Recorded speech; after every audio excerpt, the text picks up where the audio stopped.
Hello friends, good evening. Welcome to bankers दोस्त। और आज के इस वीडियो में हम डिस्कशन करने वाले हैं आईबीपीएस आरआरबी पीओ मेंस के बारे में। सिर्फ आरआरबी पीओ मेंस के स्ट्रैटेजी के बारे में डिस्कशन करेंगे, ठीक है ना। और कुछ भी बाकी कुछ जो चीज़ों में है उसके बारे में डिस्कशन नहीं करेंगे। सिर्फ आपके इस वीडियो में मैं सिर्फ आरआरबी पीओ मेंस का स्ट्रैटेजी के बारे में आपके आपके साथ डिस्कशन करूंगा, और कैसे जो है आप फास्ट अटेम्प्ट में इसको क्लियर कर सकें, या फिर जितना भी अटेम्प्ट है, अगर आपने पहले भी एग्जाम दे आ रहे हैं तो कैसे इस अटेम्प्ट में आप आरआरबी पीओ मेंस क्लियर कर सकते हैं। इसी के बारे में हम स्ट्रैटेजी के बारे में डिस्कशन करेंगे। हालांकि जो आपका आरआरबी पीओ मेंस का टेंटेटिव डेट है वो शायद 30 या फिर 31 जनवरी है। 15 दिन ही बाकी रह गए हैं, लेकिन मैंने जैसे कि मैं चैनल पर बताया था, बहुत 2-3 महीने 4-5 महीने पहले ही बताया था कि आप अभी से जो है आरआरबी पीओ के लिए तैयारी स्टार्ट कर दीजिए। और तभी मैंने बताया था कि जब आप प्री के लिए तैयारी कर रहे हैं तो जी के और जो कंप्यूटर अवेयरनेस और इंग्लिश, इन तीनों चीज़ को साथ में तैयारी करिए, ताकि मेंस का तैयारी आपके साथ साथ होता रहे। क्योंकि इंग्लिश तो आपका प्री में नहीं था, इंग्लिश या फिर हिंदी जो भी है प्री में नहीं था। तो अगर आप अभी तक तैयारी नहीं की है तो थोड़ा सा आपको अभी जो है ज़्यादा समय पढ़ाई करनी पड़ेगी, नहीं तो जिन्होंने पहले से ही स्टार्ट कर दिया था उनके लिए बहुत ही आसान रहेगा। और आपने शुरू नहीं किया था तब भी आप कर सकते हैं। थोड़ा सा आपको दिक्कत होगी, यानी कि परेशानी, थोड़ा सा ज़्यादा आपको टाइम देना पड़ेगा, 8-10 घंटे देना पड़ेगा दिन में, और हो जाएगा आपका। तो चलिए स्ट्रैटेजी के बारे में बताते हैं। तो पहले अगर आपने सब्सक्राइब नहीं किया तो सब्सक्राइब कर दीजिए, ठीक है ना, जैसे भी आपको ठीक लगे। ओके, तो चलिए मैं पहले आपको स्कोर कार्ड दिखा देता हूँ। यहाँ पर रेफरेंस के लिए मैंने स्कोर कार्ड लिया है, क्योंकि स्कोर कार्ड से बहुत सारी चीज़ें जो है क्लियर हो जाती हैं, कहाँ पर आप स्कोर करेंगे, कहाँ कितना स्कोर करने से सिलेक्शन आपका हो सकता है। तो देखिए, मैंने यहाँ पर मेरा स्कोर कार्ड यहाँ पर आपके साथ बहुत बार शेयर कर चुका हूँ, लेकिन फिर भी इस वीडियो में थोड़ा सा डीप में जाऊँगा, कैसे आप जो है स्कोर कार्ड से अपने आप को रिलेट कर सकते हैं और स्कोर जो है कर सकते हैं, ठीक है। तो यहाँ पर देखते हैं, मेरा जो स्कोर कार्ड था ऐसे था कि ये देखिए 4 सेक्शन था। ये जो 4 सेक्शन में लगभग सेम स्कोर है, यानी कि अगर 40 में से डिस्कशन करेंगे तो लगभग सेम स्कोर है, यानी कि 4 सेक्शन में मेरा एवरेज स्कोर है। रीजनिंग में थोड़ा सा ज़्यादा है, क्योंकि यहाँ पर 1.25 से इसको मल्टीप्लाई करना पड़ता है। 4 सेक्शन में 40 में से अगर आप देखें तो लगभग सेम स्कोर है। तो मेरे 4 सेक्शन में एवरेज स्कोर था। नहीं तो देखिए क्या होता है, ये जो मेरा स्कोर है 101.94, कुछ कुछ बच्चे के 110, 115, 105 के ऊपर जो स्कोर है, वो वाले बच्चे भी उड़ीसा के स्टेट से ही सिलेक्शन नहीं ले पाए। क्यों? क्योंकि उनका रीजनिंग में जैसे बात करूँ तो 35 है, 40 में से 35 है। मैथ में भी ज़्यादा है, इंग्लिश में भी ज़्यादा है, और इंग्लिश में भी ज़्यादा है, क्वांट में भी ज़्यादा है, ठीक है ना। लेकिन वो जनरल अवेयरनेस के सेक्शनल जो है कट ऑफ क्लियर नहीं, बहुत सारे ऐसे बच्चे हैं जो कि जनरल अवेयरनेस या फिर क्वांटिटेटिव एप्टीट्यूड इसका कट ऑफ जो है क्लियर नहीं कर पाते। देखिए मैं यहाँ पर दिखा देता हूँ, क्वांट का जो कट ऑफ गया था ना, यहाँ पर देख सकते हैं कितना कम गया था, 3.25 गया था। और इस कट ऑफ को भी बहुत सारे बच्चे क्लियर ही नहीं कर पाए थे, इसलिए तो इतना ज़्यादा कम कट ऑफ गया था, क्योंकि बच्चे जो है बहुत सारे बच्चे 3.25 भी क्वांट में क्लियर नहीं कर पाए। तो आपको मैं जस्ट ये बताना चाहता हूँ कि सारे सेक्शन को एक साथ लेकर चलिए, सारे सेक्शन को एक साथ लेकर चलिए, तभी आपका फाइनल सिलेक्शन हो सकता है। लेकिन नहीं तो अगर आप कट ऑफ भी किसी सेक्शन का मिस कर देंगे, जैसे कि अगर रीजनिंग आपका स्ट्रांग नहीं है, यहाँ पर देख सकते हैं 40 में से 13.75 कट ऑफ गया है, और रीजनिंग आपका बहुत ज़्यादा वीक है तो भी आप रुक सकते हैं। देखिए, मैं यहाँ पर डिमोटिवेट नहीं कर रहा हूँ, मैं जस्ट एक स्ट्रैटेजी आपको बता रहा हूँ। सारे सेक्शन अगर आप एक साथ लेके चलेंगे तभी आपका जो है फाइनल सिलेक्शन हो सकता है। आगे मैं बात करूँगा कैसे कुछ करना है सब कुछ, ठीक है ना, क्वांट के लिए, रीजनिंग के लिए क्या क्या करना है, मैं वीडियो में आगे बताऊँगा। और वीडियो थोड़ा सा जो है लंबा हो सकता है, तो पहले मैं स्कोर कार्ड से थोड़ा सा आपको कर देता हूँ। तो सारे सेक्शन आपने देख लिया, सारे सेक्शन जो है साथ में लेकर चलना है। मैं यहाँ पर बता देता हूँ, जो स्कोरिंग सेक्शन आपका होता है, स्कोरिंग यहाँ पर देखिए, जनरल अवेयरनेस का सेक्शन बहुत ज़्यादा स्कोरिंग होता है। यहाँ पर आपको कोई भी दिमाग नहीं लगाना पड़ता है। अगर आपने सब कुछ पढ़ दिया है तो यहाँ पर जनरल अवेयरनेस के सेक्शन में एक्चुअली में आपका दिमाग नहीं लगता है, और कंप्यूटर नॉलेज में भी आपका जो है वहाँ पर एग्जाम टाइम में कोई दिमाग नहीं लगाना है। अगर आपने पढ़ाई की है तो फटाफट जो है टिक करते जाएंगे और सेवन नेक्स्ट करते जाएंगे, ठीक है ना। ये 2 सेक्शन ऐसे होते हैं कि आपके 15-20 मिनट में ये 2 सेक्शन खत्म हो जाते हैं। जो पहले आप अटेम्प्ट करेंगे, तो पहले कंप्यूटर या फिर जीए, इस 2 सेक्शन को पहले अटेम्प्ट कर लीजिए, जब भी आप में मॉक भी देते हैं जब भी। और एग्जाम के लिए मैं एक वीडियो बना दूंगा कैसे आप अटेम्प्ट करेंगे आरआरबी पीओ मेंस को। इस दोनों सेक्शन को जितना जल्दी आप बना पाएंगे, आपका प्रैक्टिस देखिए, मॉक में अगर आप ये दोनों सेक्शन पहले बनाएंगे तो आपका प्रैक्टिस बन जाएगा 15-20 मिनट, या फिर ज़्यादा से ज़्यादा 20 मिनट में ये दोनों सेक्शन जो खत्म हो जाता है। या फिर अगर आप थोड़ा सा स्लो भी करते हैं तब भी आधे घंटे के टाइम में ये दोनों सेक्शन खत्म हो जाता है। क्योंकि यहाँ पर आपको कुछ कैलकुलेट नहीं करना है, कुछ सॉल्व नहीं करना है, सिर्फ आपको जो है क्वेश्चन लिखना है। और अगर आपने अच्छे से पढ़ाई की है तो आंसर आपको पता होगा, या फिर थोड़ा सा दिमाग को वहाँ पर जोर डालना है, जैसे कि जीए में थोड़ा सा सोचना है क्या होगा। तो ये सेक्शन जो है 20 मिनट, 15-20 मिनट, या फिर ज़्यादा से ज़्यादा 30 मिनट में ये 2 सेक्शन आपका हो जाता है। यहाँ पर देखिए, कंप्यूटर नॉलेज में 40 क्वेश्चन होते हैं, लेकिन जो मार्क होता है 0.5 पर क्वेश्चन होते हैं, तो टोटल मार्क 20 होता है। और यहाँ पर जो स्कोर कार्ड का मार्क है इसको हाफ करना पड़ता है, तो मेरा था 11.125।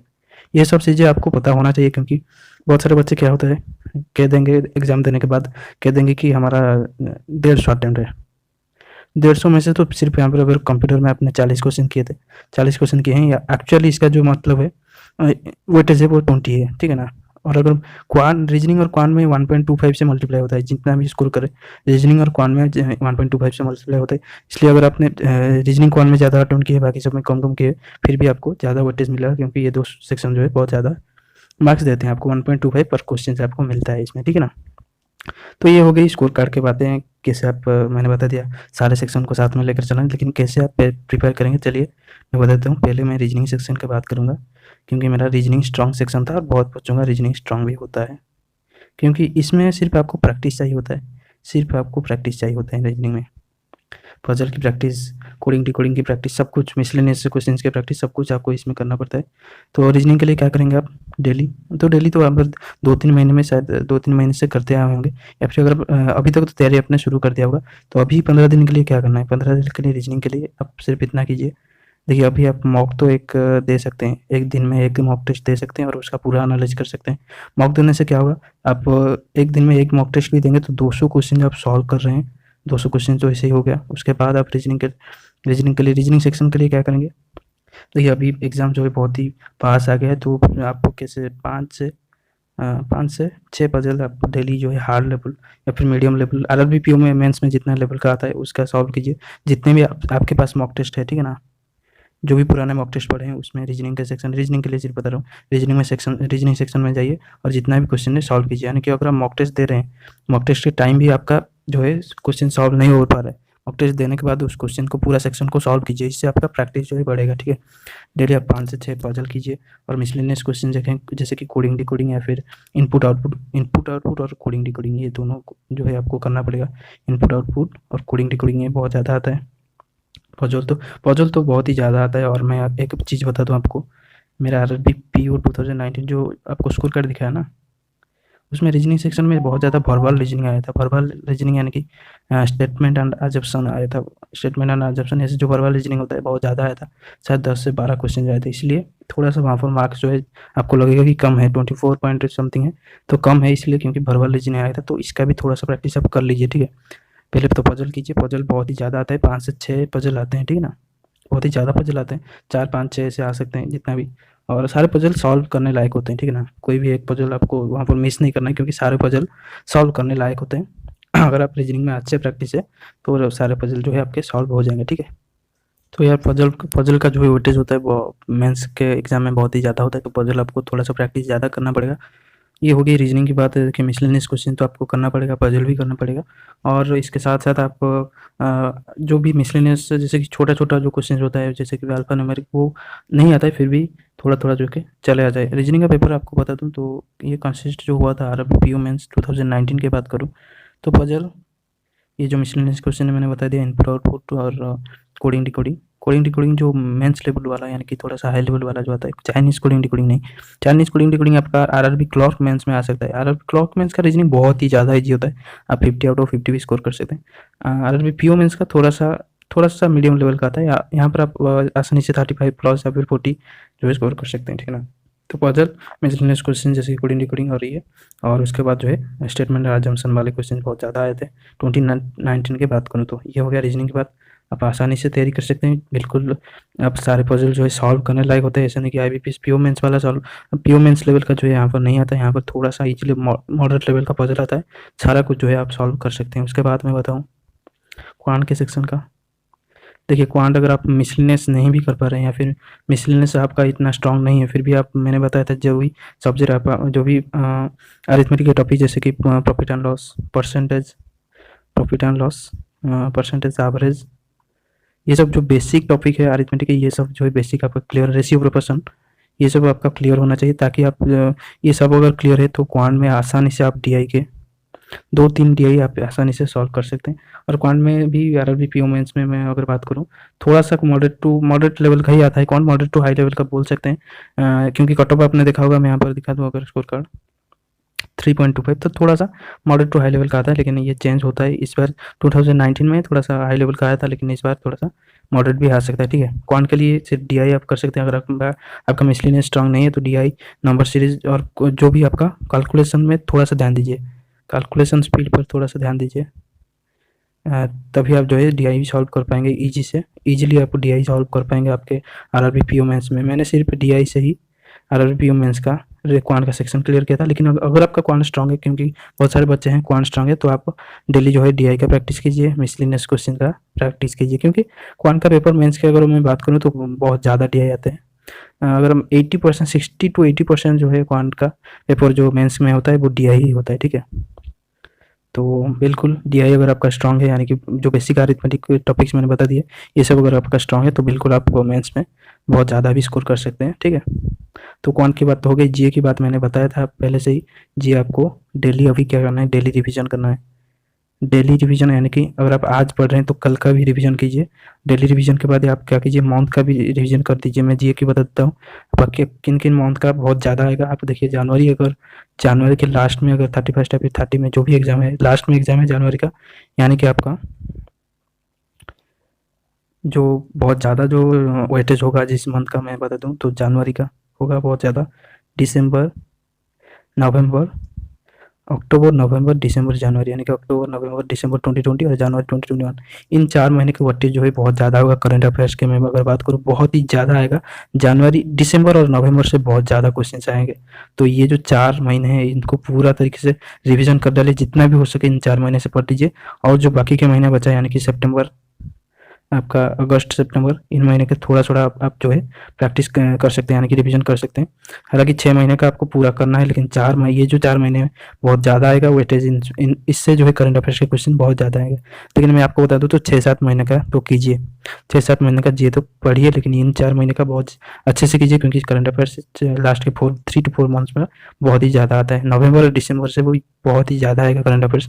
जीता हो गया। और कंप्यूटर अवेयरनेस के लिए मैंने एक वीडियो बनाया था, उसको जाकर देख सकते हैं। अभी आप कंप्यूटर अवेयरनेस के लिए इतना ही कीजिए, जो मॉक दे रहे हैं उनमें जो कंप्यूटर अवेयरनेस का सेक्शन है उसको पूरा तरीके से सॉल्व कीजिए और रिवीजन कीजिए। और जो भी मैंने बुक एक बताया था आर्यन का, उसको थोड़ा सा रिवीजन कर डालिए, ठीक है। जी के लिए ये हो गया। इंग्लिश के लिए मैं इंग्लिश के लिए देखिए, इंग्लिश के लिए तो आप अभी तो 15 दिन में, अगर आपने इंग्लिश पहले से कुछ नहीं किया है तो अभी 15 दिन में मुश्किल होगा थोड़ा सा, लेकिन फिर भी आप रीडिंग करिए डेली। और डेली जो मॉक दे रहे हैं उसमें कोशिश कीजिए आरसी सॉल्व करने का, रीडिंग कंपैरिजन, क्योंकि ये ज़्यादा आता है। 1 से 2 शायद आता है मेंस में, इससे भी ज़्यादा भी है, ज़्यादा ही आता है इससे। और आरआरबी पीओ मेंस में इंग्लिश का लेवल भी इजी रहता है, इजी टू मॉडरेट रहता है, तो आसानी से आप सॉल्व कर पाएंगे। अगर आपने हिंदी चूज किया है फिर हिंदी भी इजी आता है, और इंग्लिश तो बहुत ही ज़्यादा इजी आता है, इजी टू मॉडरेट लेवल का आता है। अगर आपका इंग्लिश वीक है तो अभी आप सिर्फ आरसी का जो है करिए, और जो भी आपका जंबल होता है, पारा जंबल होता है, उसको कीजिए। और फिल इन द ब्लैंक्स वाला जो क्वेश्चन है वो ज़्यादा आता है मैथ्स के लेवल में, तो आप जो है उसको भी कर सकते हैं। क्लोज टेस्ट जिसको बोलते हैं, क्लोज टेस्ट, उसको थोड़ा सा ध्यान दीजिए। इंग्लिश के लिए आप इतना ही कर सकते हैं। अगर आप हिंदी चूज़ करेंगे तो इसके उसके लिए भी सिर्फ रीडिंग ही काफ़ी है। अगर आप हिंदी हिंदी तो मैंने नहीं दिया था, हालाँकि हिंदी के इतना एक्सपीरियंस नहीं है, क्वेश्चन कैसे आता है इतना भी जो है हिंदी में मैंने रिसर्च जो है नहीं किया है। आप देख सकते हैं प्रीवियस ईयर क्वेश्चन हिंदी के, अगर आपने हिंदी चूज़ किया है तो। ये था आरआरबी पीओ मेंस का स्ट्रैटेजी। इसको अगर आप फॉलो करेंगे तो बिल्कुल आपका सिलेक्शन जो है हो सकता है। हालाँकि मैंने 15 दिन के हिसाब से ही बताया, लेकिन अगर आप 2-3 महीने जाके फिर 4 महीने से जीए पढ़ रहे हैं, कंप्यूटर अवेयरनेस पढ़ रहे हैं, इंग्लिश पढ़ रहे हैं, तो आपका सिलेक्शन जो है वो 100% हो गया, मान के चल सकते हैं 100% है, ठीक है। और यहाँ पर मैं आपका स्कोर कार्ड अगर दिखाऊँ तो मेरा जो मार्क्स था मेंस में जो मार्क्स था वो 21 मार्क्स ज़्यादा था कट ऑफ से। यहाँ पर उड़ीसा का कट ऑफ देख सकते हैं 80.13, मेरा स्कोर 101.94, तो 21 मार्क्स मेरा ज़्यादा था, इसलिए मेरा फाइनल सिलेक्शन भी हो गया था। इंटरव्यू में मेरा 65 आउट ऑफ 100 था, लेकिन इंटरव्यू आप जानते हैं 20 में से कन्वर्ट हो रहा है, तो 20 में से मेरा 13 था, ठीक है। तो मेरा फाइनल सिलेक्शन जो है आरआरबी पीओ में हो गया था, ठीक है। तो इस वीडियो में इतना ही। बाय बाय दोस्तों। जो भी आपका डाउट्स है वो कमेंट्स में लिख दीजिए। अगर आप डाउट्स थोड़ा सा ज़्यादा होगा तो मैं और एक वीडियो बना दूंगा, ठीक है। इस वीडियो में इतना ही।